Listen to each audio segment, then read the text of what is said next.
The lights dimmed slightly in the bustling BBC studio as the audience settled into their seats, the air electric with anticipation for another episode of The Graham Norton Show. Graham Norton, the impeccably dressed host with his signature cheeky grin and infectious energy, strode onto the stage amid thunderous applause, his red sofa lineup promising a night of unfiltered celebrity revelations and uproarious laughter. Tonight's guests included a mix of Hollywood heavyweights and surprise visitors, but the real buzz centered on Prince Harry, the Duke of Sussex, making a rare solo appearance to promote his latest charitable endeavor tied to the Invictus Games. Dressed in a sharp navy suit that hinted at his military past, Harry waved graciously to the crowd, his easy smile masking the undercurrents of tension that had simmered since his departure from royal duties years ago. As the theme music swelled, Graham kicked things off with his usual flair, introducing the panel with witty asides that had the audience in stitches from the get-go. The co-guests,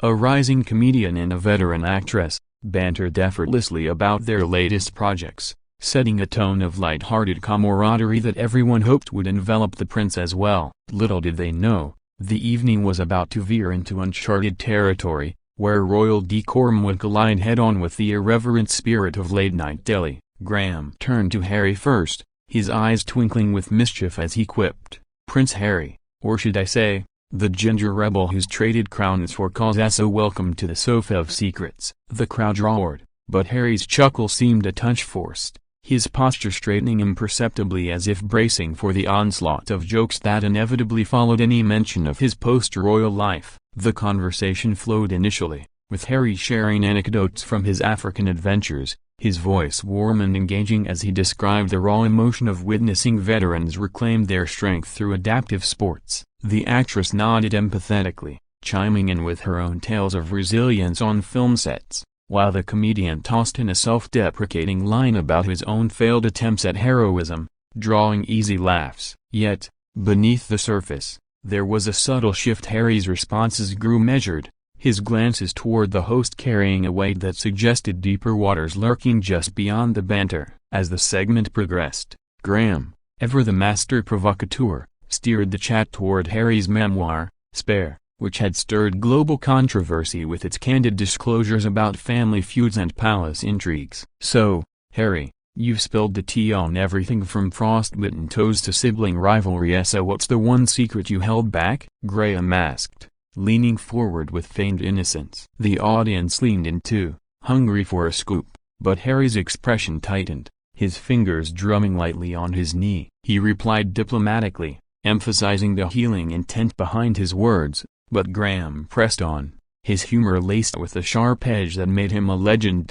Resuming after the break, the studio lights bathed the red sofa in a warm glow, the audience still buzzing from the pre-commercial toast, their chatter a low hum of speculation about what royal zinger Graham might unleash next. Prince Harry, recomposed with a sip of water, leaned back casually, but his eyes held a vigilant spark, as if cataloging every nuance of the host's delivery. Graham, oblivious or perhaps willfully so, dove straight into the heart of the matter, pivoting to Harry's advocacy work with a nod to his environmental initiatives. "Harry, you're out there saving the planet one elephant at a time. Tell us, does Meghan have you recycling your tiaras yet?"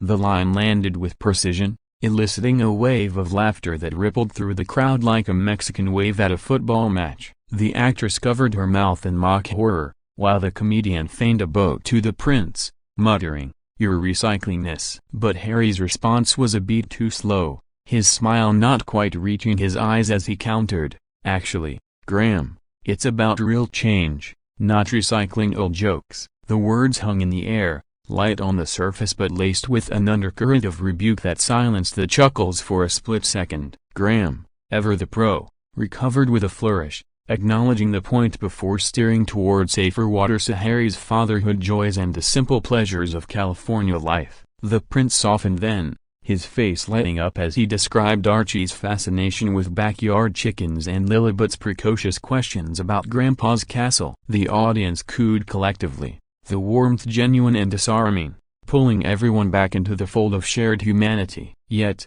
the respite was fleeting as Graham circled back to the royal family, probing gently about reconciliation rumors. Harry's guard went up again, his answers evasive yet polite, a verbal tightrope walk between candor and caution. The host, sensing the shift, amped up the humor, recounting a fabricated tale of Harrygate crashing a Buckingham Palace tea party in jeans and a hoodie, complete with sound effects that had the comedian in tears. The crowd howled, but Harry shifted uncomfortably, interjecting, "Graham, while I appreciate the levity, some lines are better left uncrossed." It was the first overt sign of strain, a polite but pointed reminder of boundaries that the show thrived on ignoring. The actress, ever the diplomat, jumped in with a story of her own awkward red carpet moments, diffusing the tension momentarily, but the damage was done. The easy flow had fractured. As the conversation meandered to Harry's military service, Graham praised his bravery with sincerity, but couldn't resist adding, "From battlefield hero to tell-all author, a talk about a plot twist worthy of Netflix." The reference to his and Meghan's docuseries was deliberate, a nod to past jabs that had irked the couple before. Harry's jaw tightened visibly now, his reply measured, "My service was for my country, not a storyline." The studio fell into an awkward hush, broken only by Graham's quick pivot to the next guest. But the undercurrent persisted, a palpable unease that made the crew exchange glances off-camera. The musical guest's performance provided a much-needed breather, the soulful strains of a ballad filling the studio and allowing the panel to regroup amid the applause. Prince Harry clapped along politely, his expression neutral.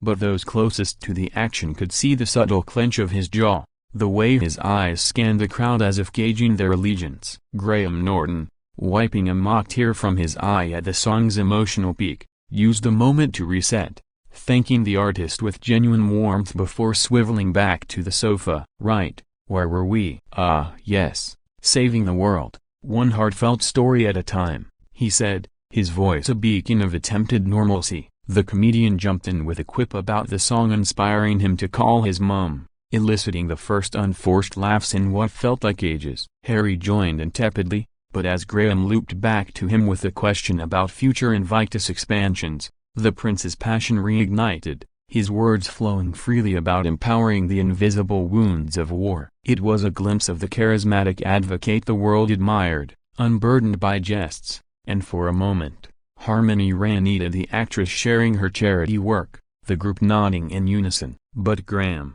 unable to resist the gravitational pull of controversy, segued slyly, "Harry, with all this good work, do you ever miss the pomp, the waving from balconies, the Your Royal Highness pose, or is California's casual vibe more your speed now?" The question was innocuous on paper, but delivered with that Norton twinkle, it carried the weight of implication, a subtle dig at Harry's relinquished titles and the perceived snub to tradition. The audience tittered, expecting a playful retort, but Harry's face hardened, his voice steady yet edged. "Actually, Graham, I do prefer respect where it's due. A simple Your Royal Highness wouldn't hurt in acknowledging one's background." The words dropped like a gauntlet, the studio falling into a stunned silence broken only by a few gasps. Graham blinked, his surprise genuine, before recovering with a light laugh. "Oh, come now, Harry, we're all equals on this sofa. No highnesses here, just hijinks." The crowd chuckled nervously,